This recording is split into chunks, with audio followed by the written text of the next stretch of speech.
আমাৰ বন্ধুসকল আজি আমি ডেইলি ইউজ কৰি থকা কেইটামান ইংলিছ সেন্টেন্স শিকিম তোমালোকে ভিডিঅ'টি শেষলৈকে সম্পূৰ্ণকৈ চাই থাকা আৰু যদি ভিডিঅ'টি ভাল লাগি থাকে তেনেহ'লে এটা লাইক কৰি দিবা আৰু যদি চেনেলটি সাবস্ক্ৰাইব কৰা নাই তেনেহ'লে সাবস্ক্ৰাইব কৰি ৰাখিবা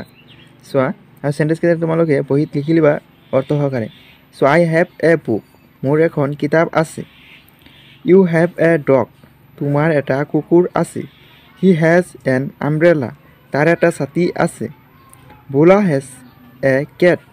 বুলাৰ এটা মেকুৰী আছে উই হ্যাভ নো কাউ আমাৰ গৰু নাই দে হ্যাভ নো ডগ সিহঁতৰ কুকুৰ নাই হ্যাজ হি নো পেন তাৰ কলম নাইনে হ্যাভ ইউ নো কাউ তোমালোকৰ গৰু নাইনে তাৰপিছত চোৱা আই ৱাজ এ টিচাৰ মই এজন শিক্ষক আছিলোঁ হি ৱাজ এ শ্বপকিপাৰ সি এজন দোকানী আছিল ইউ ৱেৰ এ প্লেয়াৰ তুমি এজন খেলুৱৈ আছিলা দে ৱেৰ ষ্টুডেণ্ট সিহঁত ছাত্ৰ আছিল এপিছত চোৱা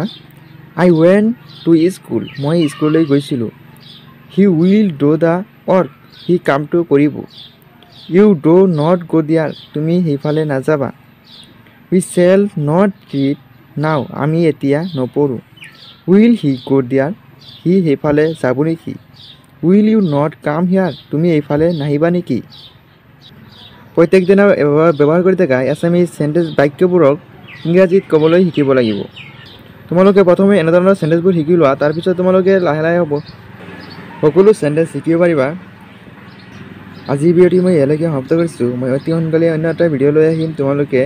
যদি তোমালোকৰ ভিডিঅ'টি ভাল লাগি থাকে তেনেহ'লে লাইক কৰি দিবা আৰু যদি চেনেলটি সাবস্ক্ৰাইব কৰা নাই তেনেহ'লে এতিয়াই সাবস্ক্ৰাইব কৰি